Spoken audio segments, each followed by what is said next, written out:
Your order of birth. Ow, splinter. Folks, I have something different for you today. Really different for you today. Just give you a little glimpse of what's going on in my head all the time and for as long as I can remember. But before that, let me welcome you to my humble off-grid homestead in the forest.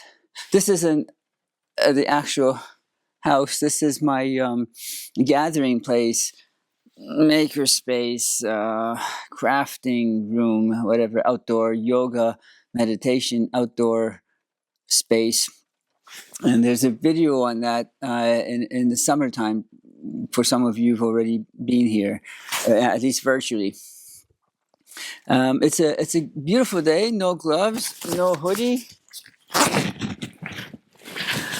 Keeping the yellow jacket, of course, and last night, overnight, we got a bit of snow and heavy snow, not the snow that we're used to, the snow that I remember from when I was wee lad, wet, heavy, but at the same time, because it's warmer, I don't know if you can hear or see, it's falling off. It's melting, as opposed to what we're used to, which is fluffy, and its temperatures are much colder, maybe 20 degrees colder than this. This is today, I think right now, if we're not at zero, I mean, judging by snow and drips of water, rain, melting things, I would say we're at least zero, but maybe even warmer, which is brilliant. So today, wow, I'm excited to share with you a little glimpse of what's going on in here. Some of you are debating if there's anything going on there, but I'll tell you. It's this, I don't know what to call it, a scenario, a thought. Anyway, let me, you've waited long enough. What if, I want to hear from you what your opinion is, what your thoughts are on this. What if a single dad has 3 kids that he's raising on his own, and you yourself might be from a larger family. I mean, larger to me is 3, but it could be 4, it could be 5, it could be 6. I have at least 3 people here, 3 neighbors that are from. They have 5 siblings each, or one of them maybe even more. But I never have time to talk to these people, or everyone's busy. I'm pretty much the only one, maybe. Anyway, everyone's busy. But if I ever can get them to myself, then I will ask them these questions. There's a series of them, and in fact, I think I have so many questions that I think I'll make a series of this particular video. I know, I'm getting to it. So there's a single dad raising 3 kids. Now, you've all heard of the order of birth, the characteristics of the oldest child, the middle child, and the baby of the family. And so in this particular scenario, this single dad raising 3 boys, did I say 3 boys? If I didn't, I'm telling you now. And they are at least a year, if not minimum of a year or 2 apart in age. So whatever, figure it out any way you want. Say like 10, 12, 14, or you know what I mean? Sort of like that. Or at the minimum of a year, if not 2, but it could be a wider span of age difference. But anyway, so so my question is, in this first number 1A is, what is each, this is what everyone talks about and everyone knows about and written, whatever. What is each child's personality, character like? Like you've heard, firstborn is like this. These are the, I don't want to say anything. I don't want to influence what you're going to say. So I'll just say, all I'm saying is that you know how they say firstborn has these characteristics. The middle child has these characteristics. The youngest, the baby of the family has these characteristics. So what I'm asking you is, tell me what you think they are, what you've heard, or if you're from such a larger family, what your own personal experience firsthand is with your siblings. And so that's 1A, I guess, if you want to write. You can write these questions down if you want, and also your comments on a piece of paper, and then enter it at the end of the video. Or you can just hear me out the first time and then go back and then write it down, or watch it again. I don't get paid no matter how many times somebody watches it. I don't get paid regardless. So then I'm just saying, this way you'll have some idea. You've had a tiny bit of time to think. So then the second part of that first question is, how does that single dad treat each child? Does he treat them differently, these three kids of three different ages? Does he treat them the same? Does he treat each individual one different, like the firstborn different, the middle child different, the last baby, the youngest different? And if so, how do you think? And if you've had this first hand experience, you can maybe share that too if you feel appropriate. So that's question number one. Question number two is, I'm trying to think if I should ask any more questions for this first video, but then there's so many questions that I think I have to cram more questions into this. All right, I'll just ask it and them, maybe more in this same segment. What if these three boys were so that was the first question. Well, the first question, the parents were the same, so there were these three brothers are all from the same parents, so they share the same genes. They're just their ages are different. The second question is, what if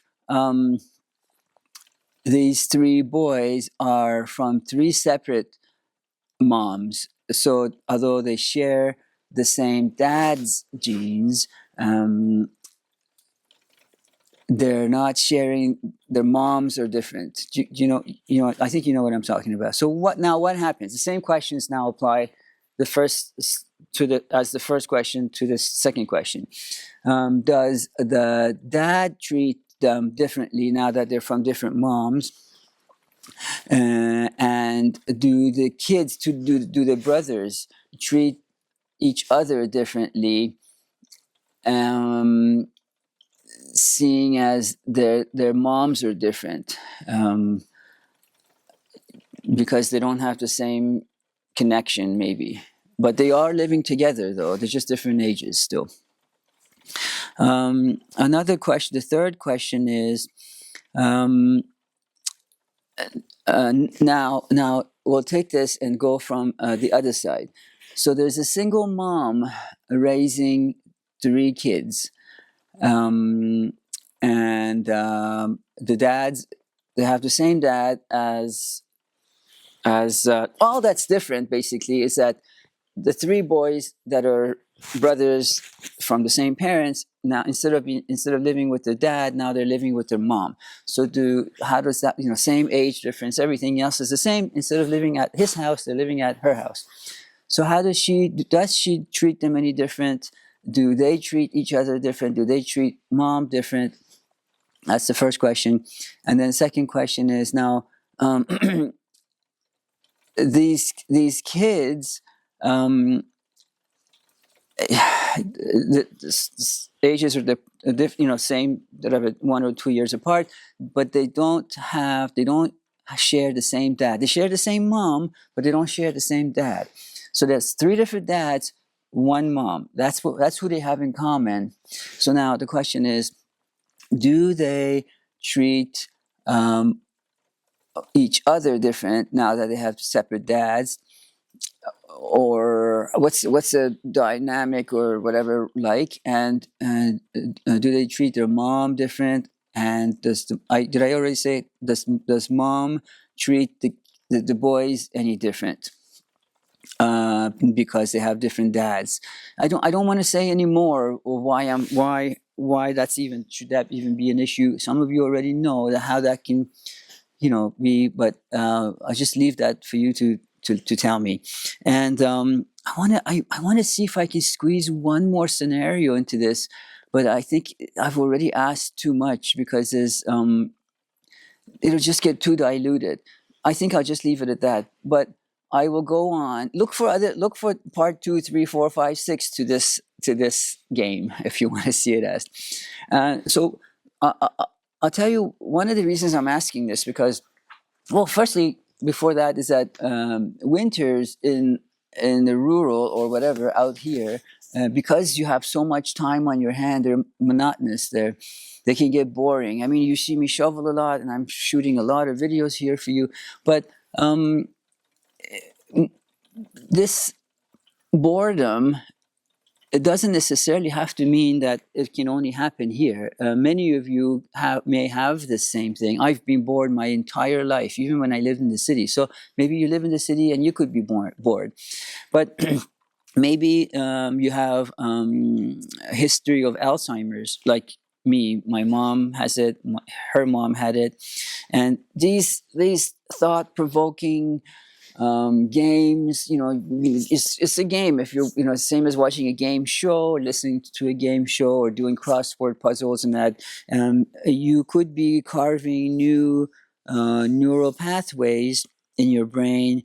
So when the old ones get corroded or plaque build up on it, then you have these other ones to navigate your way through. And even if you don't have history of Alzheimer's, it's just, for me, it's fun. I'm not forgetting, I don't think, any more than an average person right now, other than the age thing. But I also don't want to come to a spot when that happens, and now maybe too late to be having these sorts of games and thoughts and thought-provoking discussions. The other thing is that there are a lot of shows on TV, whatever, that not to sound elitist or whatever, they're mind-numbing kind of thing. Don't have Mrs. Even on YouTube, and I'm not saying that mine's much different, but they could be not a lot of substance and just boring, and you're just coasting along. But I'm trying to get you involved in, as always, involved in something different. This is something different. If you've heard this question that I'm asking you from other places, that's amazing, because I've never heard that. But not to say that I've had so many different discoveries that I've come up with, and I go, and then I search it up to see if I can maybe whatever, and then I notice that someone's already beat me to it. So it's quite possible that I'm not the first person that's come up with this. But the first questions that I put to you right now, they're very common. These you might have heard, but they're going to get more and more complicated and complex as we go on. I can just hear them in my head right now. I haven't shot the videos or written any. They're not scripted. So just wait. And also, if you know someone that maybe is part of a large family, siblings, maybe different parents, whatever dynamic that live together, or just people that are just always looking for challenges and something different to do or hear or watch or whatever, this could be the thing for them. And again, it's going to get more interesting. I'm trying to build a foundation from here. We're just going to expand this scenario more and more. I think some of you smart cookies already know where I'm going to be going with those. But anyway, my future questions. But that's it for now. I'm loving this. I mentioned in another video, this moist smell of soil is what it is. It's hard to explain. It's like if somebody told me that it's not necessarily the smell of moist soil that's coming from hundreds of kilometers away, where the snow is no longer and the soil is warming up and it's being carried over to me, but rather than the trees are at a point that they're waking up. And that could be true because this is the time of the year that people are tapping their maples to get maple syrup. When I first arrived here, I wanted to do one of my many projects was to make because I saw how a lot of people were doing some of the best maple syrup in Canada is from New Brunswick. And then Quebecers say, maybe that theirs is better. Vermont says theirs is the best. But anyway, we're all neighbors. There's all three provinces and state are attached, share borders. But I thought, I don't know if, and you may know this, you have to boil that maple water because it's sap, it's liquid, it's clear liquid that's coming out, has a very, very slight hint of maple, but you have to reduce it and boil it and reduce it, boil it, reduce it, reduce it, boil it till it becomes when it reaches that thick, golden, depending on how dark consistency that you pour on your pancakes or waffles or whatever. It's very energy intense and it's not productive to me. It's wasteful. I hate wasting anything. You don't have a whole thing on near zero waste or zero waste. So I wanted to make maple water. Then I thought it's a lot of work to go tapping it, bringing it, bottling it, marketing it, selling it, all that stuff, and how much would that cost? And I thought, in the meantime, do I really know? There's a twin maple right here. Do I debate the teenagers? These are too small to tap. They need to be bigger. Do I really know if I'm damaging these trees or not? I mean, how many? And then I see many people. They're like plugs. After every year that they go higher or lower, move around, so it's not the same area that they're draining. I mean, it's almost like feels like, and I may be wrong. It feels like you're sucking the life out of a tree by doing that. And I know that the trees, nature, and the natural world, and the trees have been around much longer than we have, and they can cope maybe better and recover better, faster, more efficient, all that stuff. But it's just the very thought of doing it. And I thought, you know what? I'll just save that to myself. If I ever have the means to do that right, then I may do it. I shelved it, just like all my other projects. But in the meantime, I'll just leave them be because all that's happening to them, they're just getting bigger, they're establishing more, and they're healthier, while other people are killing their maples. You can do this with white birches too. I'm not sure about yellow birch, golden birches, but paper birches. There's different taste and less sugar content, so you have to even boil it even longer if you want a syrup out of it. But it's almost like an elixir. It has probably healing properties too. But for those of you who are preppers or doomsday preppers or whatever, survivalists and that, I see from time to time people send me links to, there's like a straw that filters filthy water, or how you boil it, and how you maybe get moss and wring the moss and get water, because that's full of water, and water, because without food you can survive for some time. Without water you really can't.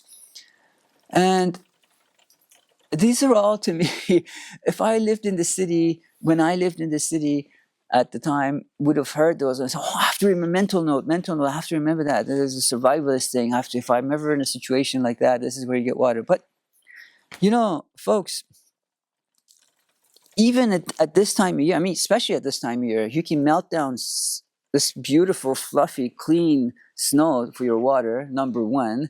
But if you must, you can also drill a hole, in a small hole, however deep, into a maple tree and have flavored water that's the tree's already filtered for you. Do you know what I mean? We don't have any industry or traffic, because listen, that's just water melting off the roof, hitting the roof panels. But other than that, there's no traffic. Is what I mean is that it's not like our snow is covered in soot or particulates, whatever. It's not. I can just take a bite out of this and eat it now, or boil it down, and there's your water. But if that's not available, then the sap of a tree. Anyway, I know you don't always have that available all year round, but this is a good alternative to when if you're ever stuck somewhere. Okay, that's all for now. I will wait a little bit, maybe to hear what you have to say. Oh, one more thing before I go, I forgot to tell you. Excuse me, regarding the subject of this video is that I would like to, if you wouldn't mind leaving a comment to what you think, or you can just read other people's comments. But if you are going to leave a comment, I appreciate that. I would like it if you could write down your very first thoughts, your immediate thoughts, and then it's posted, and then when you, this happens to everyone, happens to me too, you go back, maybe you sleep on it, and the next day you feel differently, maybe you feel completely differently about your answer. You can come back again, but I would like for you to not edit your original comment. Add to it. Start by saying, yesterday or last week I said this, but now I've changed my mind, or I'm tweaking it, or I'm changing it completely. Now I believe that the middle child, whatever. Say that. I'm just trying to figure out how we all think, what the thought processes are, and how long maybe it takes for you to maybe change your mind. There's a lot involved, and I'm not sharing your data with anyone. This is not Mark or Jeff or whatever trying to sell you, collect this and sell you something that you don't need. I'm not, it's this hardly ever anyone even watches this channel. You can see by the number of views, I think it shows that, or the number of subscribers. It's just so intimate, what you're talking about here. No one is even gonna know who you are. It's almost like we're all sitting at my kitchen table and just chatting over coffee or tea or whatever you like, maple water. All right, folks. I'll say my goodbye, but while I'm doing that, I'll come and while I'm coming to get you, I have to close the door. There's no lock on the door here, just shutting it. Oh. Yeah, so they're saying a nice next few days for us. Of course, it's going to be messy when it's this wet and moist. And oh, it smells glorious. Mild, but it's a little break from our regular winter, And the panels are clear, as you can see. It's just a matter of getting some sun. But even when it's like that, maybe at about noon, when it's brighter, maybe there's just a reflection of snow or whatever, we are collecting, and it's just not a ton. Look at how much snow there's here. I don't know if you can see. If I put this on the ground, at some spots are at least 3 feet. It's lovely. It's lovely. Experience it if you can, folks. I much prefer that to the humidity, heat and humidity of a tropical place. I know I'm probably alone in saying that, but all right.